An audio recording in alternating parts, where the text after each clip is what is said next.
আসসালামু আলাইকুম everyone, this is Marjana from Ibrahim Marjana. So অনেকদিন পর আজকে আপনাদের জন্য আবারও আরেকটা ফাঁকিবাজি রেসিপি নিয়ে হাজির হয়ে গেলাম। আর আমার ফাঁকিবাজি রেসিপিগুলো কিন্তু আপনারা অনেক বেশি পছন্দ করেন, আর আপনারা অনেকে অনেক রিকোয়েস্ট করেছেন যে আরো যাতে বেশি বেশি ফাঁকিবাজি রেসিপিগুলো আপনাদের সাথে শেয়ার করি। তো আজকে আপনাদেরকে তৈরি করে দেখাবো খুব সহজ উপায়ে ফাঁকিবাজি ওয়েতে কিভাবে বাসায় থাকা উপকরণ দিয়ে আমি যেভাবে স্যান্ডউইচ বানিয়ে ফেলি সেটাই, আর যেটা খেতে কিন্তু মজা হয়। ফার্স্টে আমি ব্রেড গুলো চারপাশে যে ব্রাউন কর্নার গুলো থাকে ওগুলো একটা ছুরির সাহায্যে কেটে নিচ্ছি। এরপরে একটা ব্লেন্ডারের জগে একটা ডিম দিয়ে দিলাম, আর ডিমটা কিন্তু অবশ্যই রুম টেম্পারেচারে থাকতে হবে, আর থাকলে হাফ আওয়ার আগে কিন্তু থেকে নামিয়ে রাখবে। এরপরে দিয়ে দিলাম সামান্য একটু লেবুর রস, 1 টেবিল চামচের মতোই হবে। এরপরে একটা রসুনের কুয়া দিয়ে দিলাম স্বাদ মতো লবণ, 1/4 চা চামচ ব্ল্যাক পেপার, 1 চা চামচ সুগার, আর 1 চা চামচ হোয়াইট ভিনেগার। ফার্স্টে এই সব কিছু একসাথে ভালো করে কয়েক মিনিট ব্লেন্ড করে নিতে হবে। এরপর এখানে 1 কাপ সয়াবিন তেল অল্প অল্প করে দিয়ে ধৈর্য ধরে 6-7 মিনিটের মতো সময় নিয়ে একটু ব্লেন্ড করে নিতে হবে। একসাথে সব অয়েল দিলে কিন্তু মেয়োনিজটা হবে না। তো আমি এখানে কিন্তু ফার্স্টে মেয়োনিজ রেডি করে নিচ্ছি। এই মেয়োনিজটা কিন্তু যে কোনো স্ন্যাক্স আইটেম অথবা ঝাল কিছুর সাথে খেতে খুবই ভালো লাগে, আর স্যান্ডউইচের সাথে তো মজা হয়। সো দেখতে পাচ্ছেন আমার মেয়োনিজটা কতটুকু পারফেক্ট হয়েছে, আর এটা কিন্তু টেস্টটাও খেতে খুবই অসাধারণ। তো যারা এই রেসিপিটা ফলো করে এখনো মেয়োনিজ বানাননি, আমি বলবো অবশ্যই কিন্তু এই রেসিপিটা ফলো করে একবার হলেও মেয়োনিজ বানিয়ে খাবেন। তাহলে এত দাম দিয়ে আর বাহির থেকে কেনা মেয়োনিজ গুলো কিন্তু আপনাদের আর কিনে খেতে হবে না।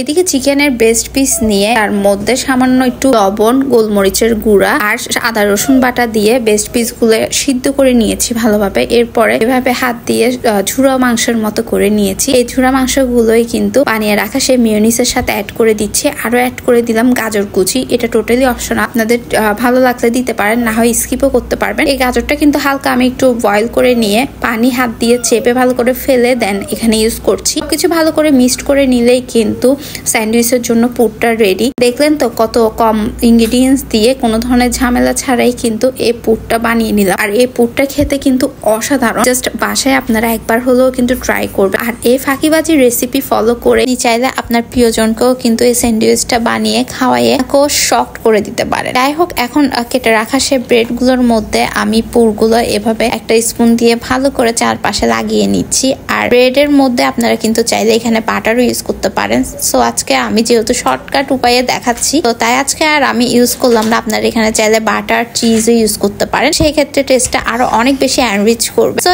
এরপরে উপরে দিয়ে দিলাম আরেকটা লেয়ার ব্রেডের লেয়ার। এরপরে মাছ বরাবর স্যান্ডউইচের শেপ করে কেটে নিলেই কিন্তু ঝটপট ফাঁকিবাজি স্যান্ডউইচ রেডি। এটা কিন্তু খেতে অনেক বেশি ইয়ামি হয়। আর আজকে আমি স্যান্ডউইচটা ব্রেড স্যান্ডউইচ দিয়ে করেছি। ব্রেডের মধ্যে যে স্যান্ডউইচের জন্য থাকে ওইটা দিয়ে করলে কিন্তু অনেক বেশি মজা হয়, কেননা ব্রেড গুলো কিন্তু অনেক বেশি সফট থাকে। ভিডিওটা বেশি বেশি করে শেয়ার করে দেন, যাতে করে আপনার ফ্রেন্ডস, ফ্যামিলি মেম্বারদের মধ্যে থেকে সবাই যাতে এই ফাঁকিবাজি রেসিপিটা দেখতে পারে আর তাদের আপনজনদেরকে চমকিয়ে দিতে পারে। তো যার হাতে এই ফাঁকিবাজি রেসিপিটা খেতে চান তাকে কিন্তু অবশ্যই মেনশন করে দিন। আর এদিকে আমি বানাতে কিন্তু অলমোস্ট খেয়ে ফেলেছি। এরপরে একটু র্যাপ পেপার দিয়ে এভাবে স্যান্ডউইচ গুলো দোকানের মতো করে হচ্ছে যে মুড়িয়ে রাখছি। আর এভাবে কিন্তু এটা ফ্রিজে 2 দিন পর্যন্ত রেখে খেতে পারবেন, কোনো নষ্ট হবে না। সো ভিডিওটা ভালো লাগলে অবশ্যই একটা থামস আপ দিবেন। যারা এখন ইব্রাহিম মার্জানাকে ফলো করেননি, ইব্রাহিম মার্জানাকে ফলো করে আমাদের সাথেই থাকবেন। That's it for today.